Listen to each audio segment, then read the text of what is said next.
Welcome to social post. నేను Nihal. So ఇప్పుడు మన బడ్జెట్కి కేవలం ఒక 2 days టైం మాత్రమే ఉంది. ఈ బడ్జెట్లో మనకి ఏ కీ పాయింట్స్ అనేది మనం వినబోతున్నాం. దీని గురించి మాట్లాడడానికి రేవంత్ చల్మల గారు ఉన్నారు. సార్తో మనం మాట్లాడదాం. Hello sir, welcome to social post. Thank you అండి. సార్, ఈ బడ్జెట్లో చాలా క్రూషియల్ అని చెప్పొచ్చు. చాలామంది ఇండియాలో చాలామంది ఈ బడ్జెట్ మీదే కాన్సన్ట్రేషన్ చేశారు. సో ఇప్పుడున్న సిచ్యువేషన్స్లో మీ దగ్గర ఎలాంటి ఇన్ఫర్మేషన్ అని బడ్జెట్ రిలేటెడ్? సో ఇప్పుడు ఒక లేమెన్ కానీ యావరేజ్ మిడిల్ క్లాస్ పర్సన్స్ కానీ ఇప్పుడు వచ్చిన బడ్జెట్ ఏమైనా ఫేవర్ఫుల్గా ఉంటుందంటారా? సో 2026 బడ్జెట్ కొంచెం కీ అబ్జర్వేషన్స్ తోటి ఉంటుందని అనుకుంటున్నాం. దానికల కారణం ఏంటి? ఇండియన్ రూపీ డిప్రిషియేట్ అవటం అనేది చాలా పెద్ద కన్సర్న్. అది కూడా ఎప్పుడు డాలర్ కూడా వీక్ అవుతుంది గ్లోబల్గా డాలర్ వీక్ అవుతూ మన ఇండియన్ రూపీ కూడా వీక్ అవుతుంది అట్ ద సేమ్ టైం. అంటే మన దగ్గర బలహీనత ఎక్కువగా కనపడుతుంది. సో ఇప్పుడు మేజర్ కన్సర్న్ పొలిటికల్ యాంగిల్లో చూసినా కానీ ఫైనాన్షియల్ యాంగిల్లో చూసినా కానీ ముందు ఈ రూపీ డిప్రిసియేషన్ని ఆపే ప్రయత్నం చేస్తారు. ఓకే, రూపీ బలపడకపోతే దేశానికి నష్టం, అది పక్కా. ఈరోజు కాకపోతే ఒక రోజుకి అది రూలింగ్ గవర్నమెంట్కి అవమానం కూడా.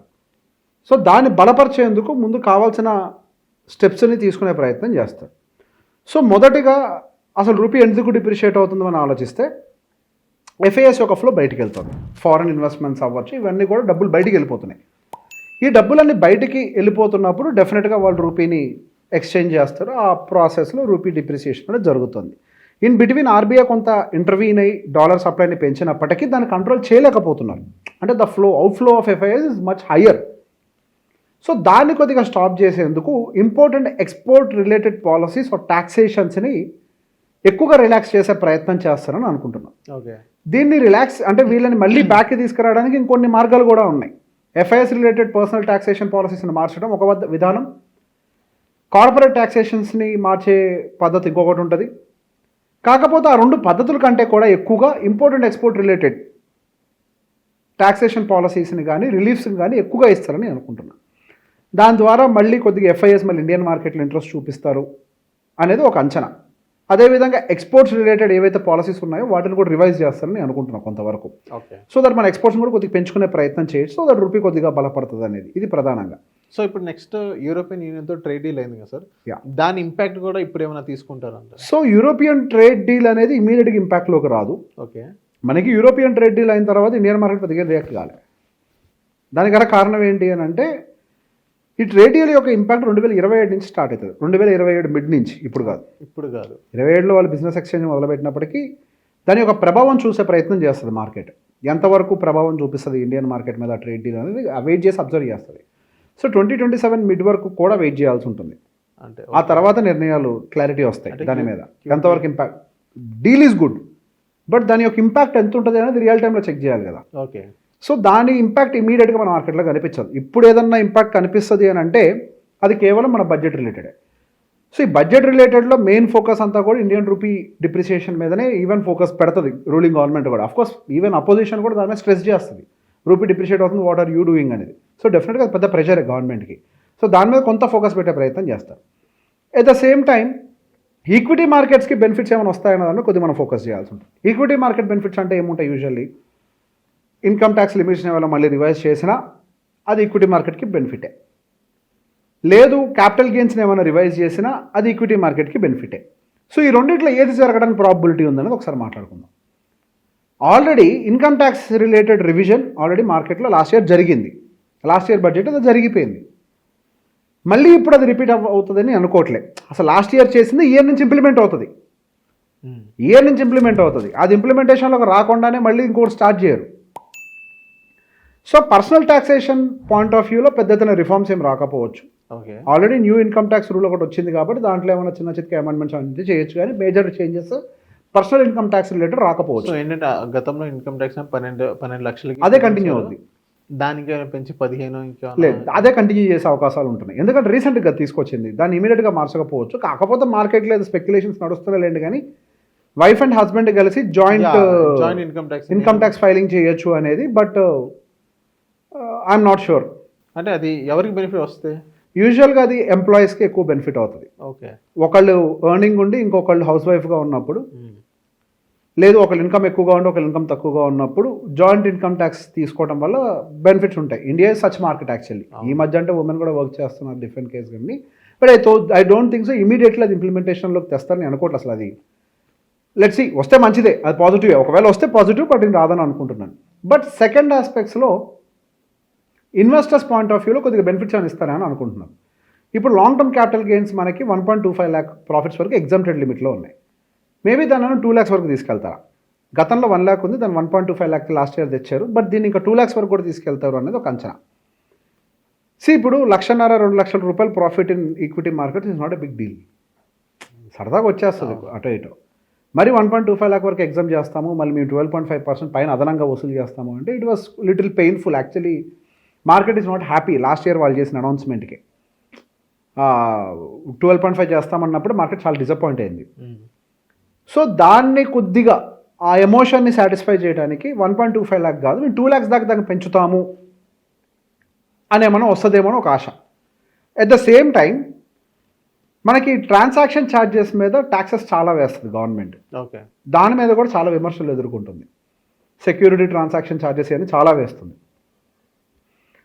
ఈ స్టాక్ మార్కెట్లో ట్రేడింగ్ చేసేవాడు బాగుపడ్డు, బ్రోకర్ బాగుపడ్డు, మరి గవర్నమెంట్ ఒక్కటే బాగుపడుతుంది. ఇప్పుడు ట్రేడింగ్ చేసేవాడు సొంత డబ్బులతో రిస్క్ చేస్తాడు, బ్రోకర్ వాడు పెట్టుబడి పెట్టి రిస్క్ చేస్తాడు. ఏ పెట్టుబడి పెట్టకుండా డబ్బులు సంపాదించేది ఎవరు ఇక్కడ? Government.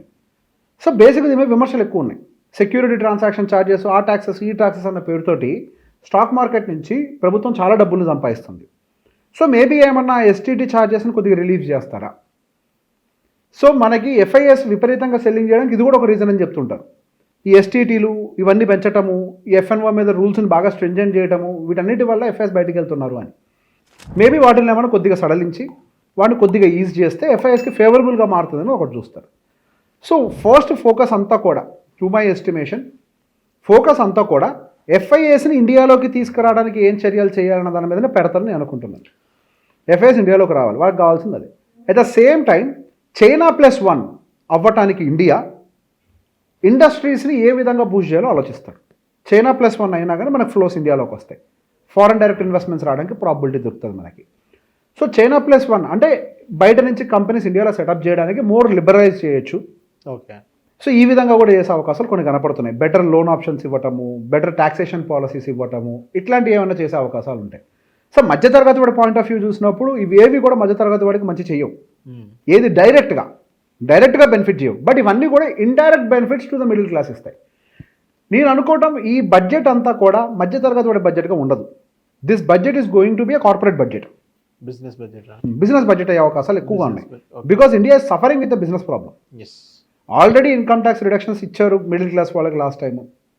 Interest rate cut downs already జరుగుతున్నాయి, అది మిడిల్ క్లాస్కి, అవన్నీ జరుగుతున్నాయి. కానీ ఇక్కడ ఎఫ్ఐఎస్ బయటికి వెళ్ళటం వల్ల ఇవన్నీ చేసినా కానీ అవి బాగోకపోతే మధ్యతరగతి వాడు ఎట్లా బాగుపడతాడు?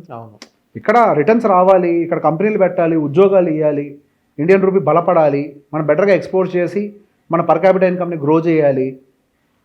సో బేసిక్గా this budget maybe middle class బడ్జెట్గా ఉండదు, కార్పొరేట్ బడ్జెట్గా ఉంటుంది అనేది నా మెయిన్ ఎస్టిమేషన్. ఇక్కడ మార్కెట్ అది ఎంత కార్పొరేట్ బడ్జెట్గా ఉన్నా 1-2 days కొద్దిగా ఏమైనా రియాక్ట్ అయినా కంగారు పడి మార్కెట్లో ఇన్వెస్ట్ పెట్టద్దు. ఓకే, మార్కెట్ ఒక బడ్జెట్ వచ్చిన తర్వాత ఎమోషన్లో కొంత రియాక్ట్ అవుతుంది, అటు ఇటు, good or bad, at side అని రియాక్ట్ అవ్వచ్చు. రియాక్ట్ అయిన తర్వాత it will take its own course of time to understand the budget, to digest the budget. మనకి బడ్జెట్ సమావేశంలో జరిగేటప్పుడు ఆ గంటన్నర సేపు ఓన్లీ బుల్లెట్ పాయింట్సే చదువుతూ ఉంటారు, ఫైన్ ప్రింట్ ఉండదు. ఫైన్ ప్రింట్ మనకి ఈవినింగ్కి వస్తుంది, ఈవినింగ్కో నెక్స్ట్ డేకి ఎప్పటికో వస్తుంది fine print.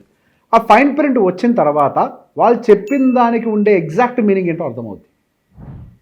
So budget day రోజు కంగారు పడాల్సిన అవసరం లేదు. ఓకే, అండ్ నెక్స్ట్ ఇప్పుడు ఏదైతే ఇప్పుడు ఇన్కమ్ ట్యాక్స్ సంబంధించింది మొత్తం రిలీఫ్ అంతా ఇవ్వరని చెప్పడం జరిగింది, కానీ ఏదైతే బిజినెస్ సంబంధించి మనం ట్యాక్స్ అనేది జిఎస్టీ అనేది మనం పే చేస్తాం, సో దానిపైన ఏదైనా రిలీఫ్ వచ్చే అవకాశాలు ఉందంటారా? సో దాని మీద ఇంకా క్లారిటీ అయితే ఏమీ లేదు. మోస్ట్లీ బిజినెస్ అనేది ఈజీ చేస్తారు.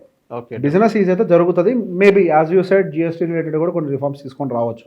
బికాస్ బిజినెస్ అన్ని ఇప్పుడు స్ట్రగుల్ అవుతున్నాయి, వ్యాపారస్తులు డబ్బులు సంపాదించలేట్లేదు. పెద్దవాళ్ళు ఏమైనా ఉంటే కొద్దిగా సంపాదిస్తున్నారు, పక్కగా పెడితే చిన్న చేతక వ్యాపారస్తులు డబ్బులు పెద్ద సంపాదించలేకపోతున్నారు. మేబీ కొద్దిగా దాన్ని ఏమైనా ఈజీ చేయొచ్చు. అంతేగాని end of the day it's a business oriented budget I believe. ఎట్లాగో February 1వ తారీఖు మనం కూర్చొని మళ్ళీ దీని గురించి డిస్కస్ చేసుకుంటాం బడ్జెట్ రిలీజ్ అయ్యాక. బట్ నా ఎస్టిమేషన్ అయితే అది okay. So thank you sir. మా సోషల్ పోస్ట్ వచ్చినందుకు. Most welcome.